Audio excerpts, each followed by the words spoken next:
So Kamau came and lived in a village.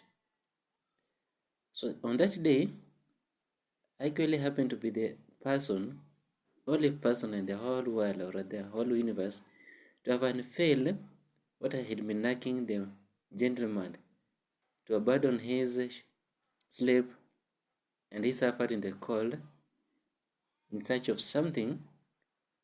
It was an rare opportunity. Therefore, I was able to observe and I saw it live with my two naked eyes. The two exchanged their pleasantries. With my own eyes, I saw Kamau clapped around the hands with her girlfriend, Jemtai. They were making laugh. So red-handedly, I found Mr. Kamau coming out of Jemtai's house in our own compound. That is a taboo. Very early before anyone in the village had woken up. Therefore, few people will have known what had been transpired. But as for me, I was able to find them. Let me tell you the reason. That night, I had also spent a night with Naliaka in her mother's kitchen. So I also woke up early because if found, mercilessly I'll be beaten, given that Nyongeza is a no-nonsense man in his own compound.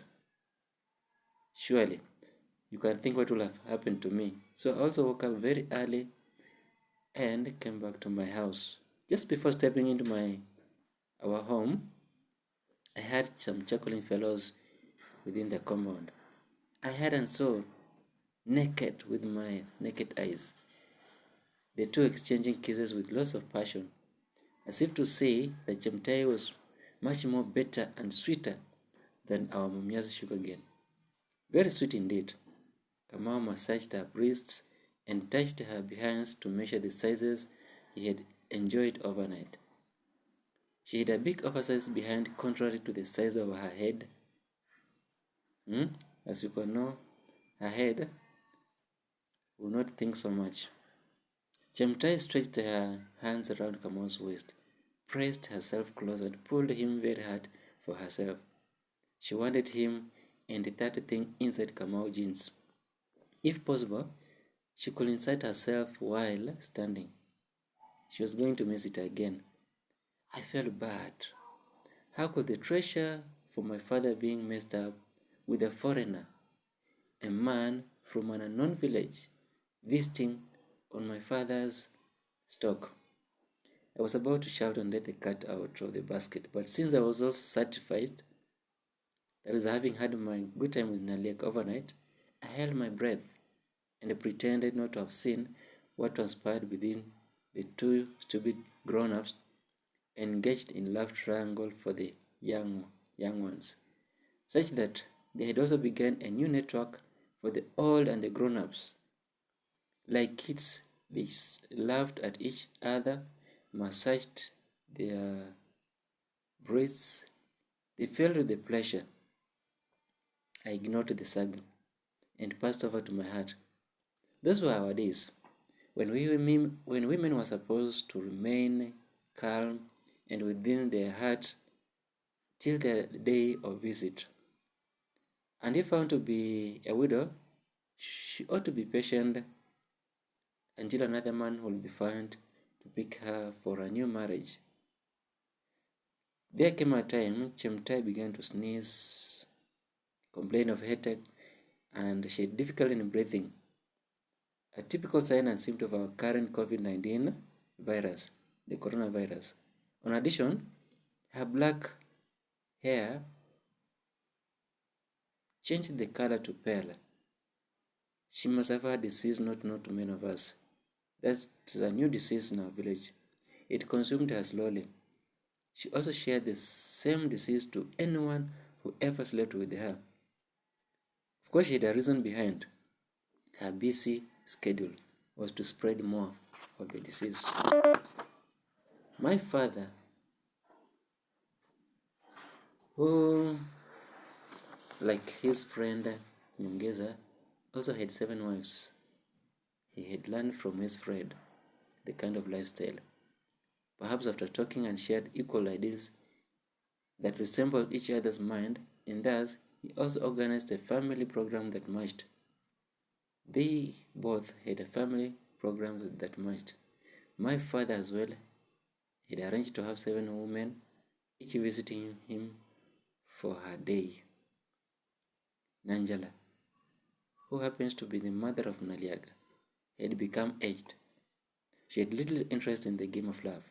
Even when her turn came, she attended half-heartedly just to observe her day of duty, serving her man. As an obedient woman, she stormed into the claws of a waiting lion, ready to tear her apart into pieces. Naliaka realized that she began making fun of her mother.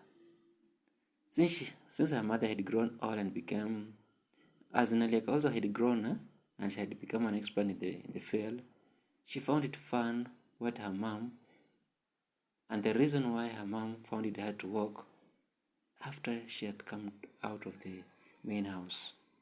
She laughed and mocked her mother, demanded to know why her mom always became tired whenever she had visited the main house. Mother, what happens in the main house? Had they broken your bones? She inquired for an answer. Naleka had gotten used to and no longer developed an after-sex complications, but but quite unfortunate for Angela, she had to persevere the sexual molestation from the main house and had to uphold the respect to her husband. Another unfortunate thing for Angela is that her day of visit to the market was just precisely after Tuesday. That is, Wednesday had been after Tuesday. The third day had been after the second day. So, for her to go to the market after she had also gone through the exhausted overnight, she had actually to attend both to the marital duty and the family affairs, family needs. She had to treat her energetic husband and as well wake up very early for the market. Regardless of the tiresome, painful, and restless night, she had to go to the market and exchange her milk for the flour that would keep her family for the other days. That was a better trade for our days. Walking along the Leloke path towards Myenga market, Naleka would see her mother's style of walk. Abnormal, she had difficulty in raising her fat elephantiasis leg, and she could not walk upright. At times, she stood, took a long breath, and bent sideways to keep her legs apart. It was easy to notice her struggling mother, since she was a fat woman with large hips sideways. She dragged herself and kept going. Naleka will see and say, Mom, sasa mbona unatembea kaa gogo? Make some quick move, Madhe. Don't you want us to get to the market early? Naleka remarked to ambush her heavy mother. Suddenly, a lightning struck Nanjala so painful inside the middle. She lifted her hand quickly and got hold of her middle, as if to protect it from falling. Naliaka pitied her mother. She felt sorry for her aging mother. How could such an old aging woman be forced into an act she does not enjoy? There was a saying that stipulated for an old woman that an old broom sweeps better, but they were mistaken, or rather they didn't think twice, contradicting the philosophy and ideologies to the mind of our current Ben Carsons. The Ben Carsons of these days will say think twice and imagine a new broom with strong, straight and tough bristles sideways, the bristles that will grasp any dust and brushes off sticky grounds, a sweep that is so perfect, strong bristles that make work easier. 6 ought to be for the mature, energetic, good experienced, unlike for the coming generation, unlike the few days to come. Young as in youths, with such as an experienced daughters, they are very active in the world of sex. Ask the teenagers in the colleges and the universities. They dream of it day and night. Everywhere, twa. In the hostel, in the class, in church, in the dining hall, even inside the school vans, or right down within the school field grasses. You check under the buses, you will see and find out what happens. Anywhere the two mates can meet and exchange their tools, they go for it. Everywhere, twa, twa, twa. And such will be the immoral days for the new species of their sexy race. But in our days, we had few cases of rape cases, even none at all. We had nobody asking for justice for a baby forced into an act, child abuse, or a rape case for a toddler, because we had none at all. Sex was sacred and designated to a certain stage, and it was better that way than these days where an underage is left on by an elderly, forcing himself into a young inexperienced toddler. And that's how tough measures were brought about for rape cases, castrating male organs that had penetrated the small holes. As for the youths themselves propagating immorality, a rejuvenated juvenile cause came about, ignited and rekindled with the rampant fornications in our institutions. Even for, and for that reason, even the Kalenjin communities, they understand even such that during circumcision, they will leave a small foreskin to tangle a little bit beneath the man's dick. That particular thing offered much more pleasure during the sexual intercourse for the woman.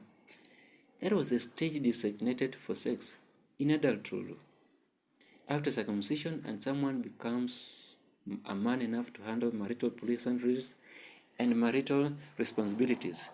Boys with broken voices and girls with broadened hips enlarge the breasts that which contain milk for the soon to be born baby, perhaps to breastfeed. Both mature parents to offer some services in a manual work, that is katala, and earn something or exchange in exchange of some food to be able to provide for the family. Such will be a man to declare himself a happy, responsible man, having been able to bring something forth for the family needs. Happy is the man whose family is jovial, healthy, and intact.